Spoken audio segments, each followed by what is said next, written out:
വന്ന സ്ഥലത്തിന്റെ പ്രശ്നമായിരിക്കും. എന്താ റസ്മി വന്ന സ്ഥലത്തിന് എന്താ പ്രശ്നം? Big Boss Malayalam season 6 live അപ്ഡേറ്റിലേക്ക് സ്വാഗതം. നമ്മൾ ഇന്ന് പറയാൻ പോകുന്നത് ജിൻഡോ റസ്മിനോട് പറഞ്ഞ അല്ലെങ്കിൽ ഇന്ന് ഒരു മോർണിംഗ് ടാസ്ക് ബിഗ് ബോസ് കൊടുക്കുന്നുണ്ടായിരുന്നു. ലൈവ് അപ്ഡേറ്റ്സ് ആണ്. എന്റെ പേര് അരുൺ. ഈ ചാനൽ ആദ്യമായിട്ടാണ് കാണുന്നതെങ്കിൽ സബ്സ്ക്രൈബ് ചെയ്യുന്ന. അത് റസ്മിൻ വന്ന സ്ഥലത്തിന്റെ പ്രശ്നമായിരിക്കും. ജിൻഡോ ഇന്ന് മോർണിംഗ് ടാസ്കിൽ പറഞ്ഞ ഒരു വേർഡാണ്. ബിഗ് ബോസ് മലയാളം ലൈവ് അപ്ഡേറ്റിലേക്ക് സ്വാഗതം. എന്റെ പേര് അരുൺ. ഈ ചാനൽ ആദ്യമായിട്ടാണ് കാണുന്നെങ്കിൽ ഒരു ലൈക്കെങ്കിലും രേഖപ്പെടുത്താൻ മറക്കാതിരിക്കുക. എന്താണ് ലൈവിൽ സംഭവിച്ചത്? എന്താണ് ബിഗ് ബോസ് കൊടുത്ത മോർണിംഗ് ടാസ്ക്? ഒരുപാട് കാര്യങ്ങൾ നമുക്ക് സംസാരിക്കാനുണ്ട്. ജിൻഡോ പറഞ്ഞ ആ ഒരു സ്റ്റേറ്റ്മെന്റിനെ നമുക്ക് സപ്പോർട്ട് ചെയ്യാൻ സാധിക്കുമോ ഇല്ലയോ എന്നുള്ള കാര്യമൊക്കെ ഈ ഒരു വീഡിയോയിൽ നോക്കാം. എന്തായാലും മോർണിംഗ് ടാസ്ക് എന്തായിരുന്നു നോക്കാം. മോർണിംഗ് ടാസ്ക് എന്ന് പറയുന്നത് ബിഗ് ബോസ് പറഞ്ഞിരിക്കുന്നത് ജുവനൈൽ ഹോമിലേക്ക് നിങ്ങൾക്ക് പറഞ്ഞയക്കാൻ നിങ്ങൾ ഇഷ്ടപ്പെടുന്ന അല്ലെങ്കിൽ അതായത് അവരെ സ്വഭാവം മാറ്റണം. ആ ഒരു ജുവനൈൽ ഹോമിൽ പോയിട്ട് അവരെ സ്വഭാവം മാറ്റി ബിഗ് ബോസ് ഹൗസിലേക്ക് തിരിച്ചു വരണമെന്ന് ആഗ്രഹിക്കുന്ന വ്യക്തികളെ നിങ്ങൾക്ക് പറയാനുള്ള ഒരു അവസരമാണ് ബിഗ് ബോസ് അവിടെ ഒരുക്കിയിട്ടുണ്ടായിരുന്നത്. സോ ക്യാപ്റ്റൻ ജാൻമണി വരുന്നു. ഒരറ്റത്ത് നിന്ന് ഓരോരുത്തരെ വിളിച്ചു തുടങ്ങിയാണ്. ഋഷി വരുന്നു, അർജുൻ വരുന്നു. ഓക്കെ, ഇങ്ങനെ ഓരോരുത്തർ വന്ന കൂട്ടത്തിലാണ് ജിൻഡോ വരുന്നത്. സോ എനിക്കും തോന്നിയ ഒരു കാര്യമാണ്, ബിഗ് ബോസ് ഹൗസിലുള്ള ആൾക്കാർ പറഞ്ഞ ഒരു കാര്യമാണ്, 2 ദിവസമായിട്ട് കണ്ടന്റ് ഒന്നും ഇല്ലാത്തതുകൊണ്ട് ഇന്നൊരു വലിയൊരു കണ്ടന്റ് ഉണ്ടാക്കിയേക്കാം എന്നുള്ളൊരു ജിൻഡോന്റെ തോന്നലിൽ നിന്നാണോ ആ ഒരു ഡയലോഗ് വന്നതെന്ന് എനിക്കറിയില്ല. ജിൻഡോയ്ക്ക് അത് വളരെ മാന്യമായ രീതിയിൽ സംസാരിക്കായിരുന്നു. സോ എന്തായാലും ജിൻഡോ വന്നിട്ട് എല്ലാവരുടെ പേരും പറയുന്നുണ്ടായിരുന്നു. അർജുന്റെ പേര് പറയുന്നുണ്ടായിരുന്നു. അർജുൻ ചെറിയ കുട്ടികളെ പോലെയാണ്. ചായ ഒരു ക്യാപ്റ്റൻ ചായ കുടിച്ചോട്ടെ ചോദിച്ചപ്പോൾ അത് വേണ്ടാന്ന് പറഞ്ഞ് നിഷേധിച്ചു. അങ്ങനെ ഒരുപാട് കാര്യങ്ങൾ പറഞ്ഞ അർജുന പറയുന്നുണ്ടായിരുന്നു. ഈ പറയുന്നതിന്റെ കൂട്ടത്തിലാണ് റസ്മിനെ ജിൻഡോ പറഞ്ഞിരിക്കുന്നത്. പറഞ്ഞത് ഓക്കെ, ലാലേട്ടന് മുന്നിൽ റെസ്പെക്ട് ഇല്ലാതെ സംസാരിച്ചു, ഒക്കെ ഓക്കെ. അതായത് നമ്മളൊക്കെ കണ്ടതാണ്, റെസ്പെക്ട് ഇല്ലാതെ സംസാരിച്ചു, ഒക്കെ ഓക്കെ.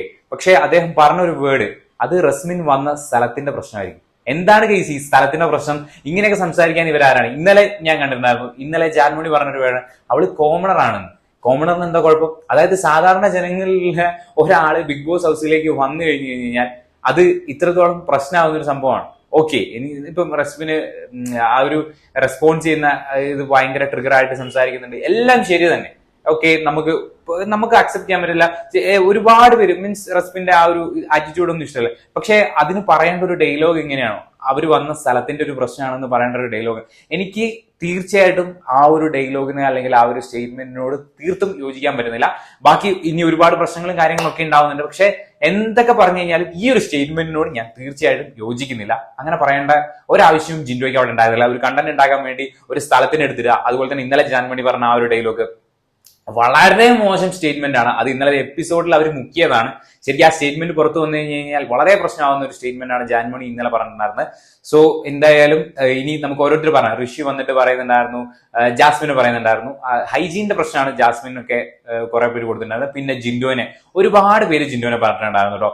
ഇനി അർജുൻ വന്നിട്ട് ജിൻഡോനെ പറയുന്നുണ്ടായിരുന്നു, ജാസ്മിനെ പറയുന്നുണ്ടായിരുന്നു, ശരണ്യ, അൻസിബ വന്നിട്ട് പറഞ്ഞത് നല്ല രീതിയിലായി എന്നുള്ളത് നമ്മുടെ ബിഗ് ബോസ് തന്നെ പറഞ്ഞിട്ടുണ്ടായിരുന്നു. പിന്നെ അതുപോലെ തന്നെ റാസ്കൽ എന്ന് പറഞ്ഞ് അപ്സര വിളിച്ചതുകൊണ്ടാണ് ആ ഒരു ഇഷ്യൂ ഉണ്ടായത്. അതുപോലെ ആ ഒരു അർത്ഥമറിയാതെ ആ ഒരു വേർഡ് യൂസ് ചെയ്തതിന് പറയുന്നുണ്ടായിരുന്നു. ശ്രീതു വന്നിട്ട് അപ്സരനെ പറയുന്നുണ്ടായിരുന്നു, ശരണ്യ വന്നിട്ട് ജിൻഡോനെ പറയുന്നുണ്ടായിരുന്നു. സോ ഇതൊക്കെ നടന്നുകൊണ്ടിരിക്കുന്നതിന്റെ ഇടയിലാണ് ഈ ഒരു ജിൻഡോ വന്നിട്ട് ഒരുപാട് പേര് പറയുന്നുണ്ടായിരുന്നു. ജിൻഡോ ശരണ്യനെ പറയുന്നതെന്ന് വെച്ച് കഴിഞ്ഞാൽ എന്താ, കൂട്ടുകാരെ തമ്മിൽ അടുപ്പിക്കുന്ന ഒരാളാണ് ശരണ്യ എന്നുള്ള ഒരു രീതിയിലോട്ട് ടോക്ക് വന്നിട്ടുണ്ടായിരുന്നു. ജിൻഡോ അവിടെ ചെയ്യുന്നതും ഗെയിമാണ്. ഓക്കെ, ഞാൻ ഈ ഗെയിമിന്റെ പെർസ്പെക്റ്റീവില് ജിൻഡോ അവിടെ ചെയ്യുന്നത് നൈസാണ്. പക്ഷേ ഞാൻ പറയുന്ന ഒരു കാര്യം എന്ന് പറയുന്നത്, അതായത് ജിൻഡോ ഈ പറഞ്ഞ, അതായത് തമ്മിലടിപ്പിക്കുക എന്ന് പറയുന്നത്, ജിൻഡോ ഇന്നലെ രാത്രിയൊക്കെ എപ്പിസോഡിൽ ചെയ്ത കാര്യം കണ്ടിട്ടുണ്ടെങ്കിൽ ഓരോരുത്തരെടുത്ത് പോയിട്ട് ഓരോരുത്തരെ പറ്റി കുറ്റവും കാര്യങ്ങളൊക്കെ പറഞ്ഞു കൊടുക്കുന്നത് വളരെ വ്യക്തമായിട്ട് നമുക്ക് കാണാൻ സാധിക്കും. അത് അയാളുടെ ഗെയിമാണ്, ഓക്കെ.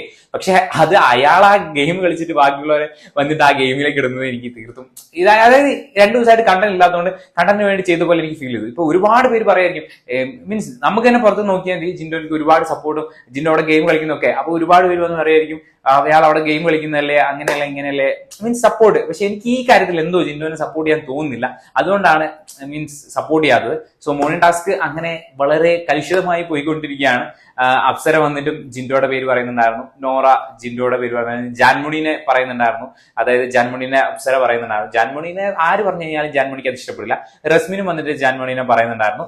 സോ അവിടം വരെ എത്തിയിട്ടുള്ളൂ, ബാക്കി ഞാൻ കണ്ടിട്ടില്ല. പക്ഷെ എനിക്ക് ഈ ഒരു സ്റ്റേറ്റ്മെന്റ് കണ്ടപ്പോൾ തന്നെ ആ ഒരു വീഡിയോ പറയണം എന്ന് തോന്നിയതുകൊണ്ടാണ് ഇങ്ങനെ ഡയറക്റ്റ്ലി ഒരു വീഡിയോ ഇട്ടുണ്ടായിരുന്നത്. സോ ലൈവ് അപ്ഡേറ്റിൽ ഇനി ഒരു അടിയും ഇതൊക്കെ നടക്കാൻ പോവുകയാണ്. അർജുൻ ജിൻഡോ ഫൈറ്റ് കാര്യങ്ങളൊക്കെ നടക്കാൻ. ഈ പവർ റൂമിൽ നടക്കുന്ന കാര്യങ്ങൾ പുറത്ത് പറയരുത് എന്നുള്ള റൂൾ ഉണ്ടോ ഇല്ലയോ എന്ന് എനിക്കറിയില്ല. പക്ഷെ അത് അദ്ദേഹം വന്നിട്ട് ഈ ഓപ്പൺ വേദിയിൽ ഇങ്ങനെ പറയുന്നുണ്ട്.